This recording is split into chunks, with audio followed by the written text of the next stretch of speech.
नमस्कार, स्वागत है आप सभी का। मैं हूं हिमांशु और आप देख रहे हैं हलचल इंडिया। बेबाक खबर तेज असर। आइए नजर डालते हैं आज की खबरों पर। मुजफ्फरनगर जनपद के बुढ़ाना ब्लॉक के गांव बिटावदा में चौधरी चरण सिंह की जयंती का आयोजन किया गया, जहां गांव बिटावदा में दोपहर में हवन और पूजन का आयोजन किया गया, जिसका उद्देश्य चौधरी चरण सिंह को श्रद्धांजलि अर्पित करना था। इस आयोजन में पूर्व प्रधान सतपाल सिंह सहरावत ने आयोजक की भूमिका निभाई, जो जिला पंचायत सदस्य पद के उम्मीदवार भी हैं। इस दौरान उनके साथ सोनू दीवान, देवेंद्र मास्टर आदि लोगों ने कार्यक्रम का संचालन किया, जहां लगभग गांव के सभी हिस्सों से आकर सब समाज के लोगों ने चौधरी चरण सिंह को श्रद्धांजलि अर्पित की, जिसमें देवेंद्र मास्टर द्वारा चौधरी चरण सिंह के जीवन पर प्रकाश डालते हुए उनके जीवन का वर्णन किया गया, जिसमें बताया गया कि चौधरी साहब वह शख्सियत थी जिसने गरीब मजदूरों को जमीन का हक देकर उनको जमींदार और किसान के रूप में परिवर्तित किया, जो कि उनके जीवन का बहुत ही ऐतिहासिक कार्य रहा। इसी के साथ भारत सरकार का धन्यवाद करते हुए उन्होंने कहा कि उन्होंने चौधरी चरण सिंह को मरणोपरांत भारत रत्न से सम्मानित किया। चौधरी साहब हमारे दिलों में रहेंगे और उन जैसा वीर सपूत फिर से आना चाहिए, जिससे किसान मजदूर को उनका हक मिल सके। इसके बाद उन्होंने सभी स्कूलों में जाकर प्रसाद का वितरण भी किया।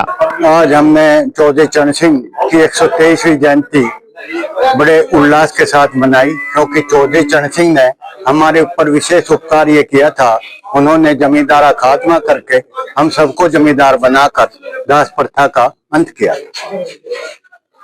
चौधरी साहब के भारत रत्न के बारे में, चौधरी साहब के कर्म ऐसे थे, मजदूर और किसान उसको जब तक जिएगा भूल नहीं सकता। इसी वजह से भारत सरकार ने मरणोपरांत उन्हें भारत रत्न से नवाजा है।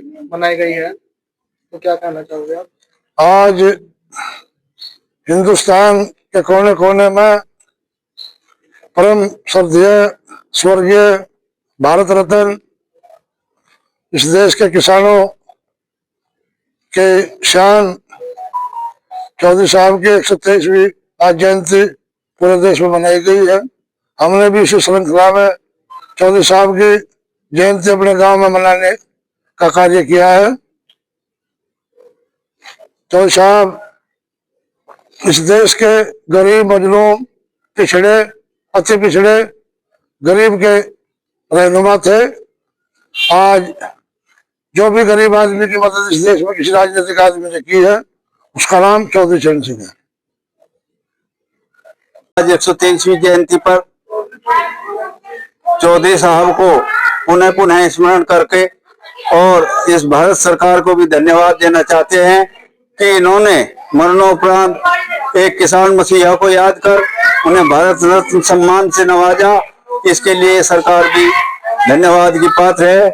और आज यदि किसान जमींदार अपनी भूमि का स्वामी बना हुआ है, तो वो केवल और केवल चौधरी साहब की नीतियों के द्वारा, उनके आंदोलनों के द्वारा, उनके प्रयास के द्वारा ही ऐसा संभव हो सका है। आपसे विदा लेने का, कल फिर होंगे हाजिर कुछ नई और ताजा खबरों के साथ। तब तक के लिए दीजिए हमें इजाजत। नमस्कार। हमारे YouTube और Facebook चैनल को फॉलो और सब्सक्राइब करना ना भूलें।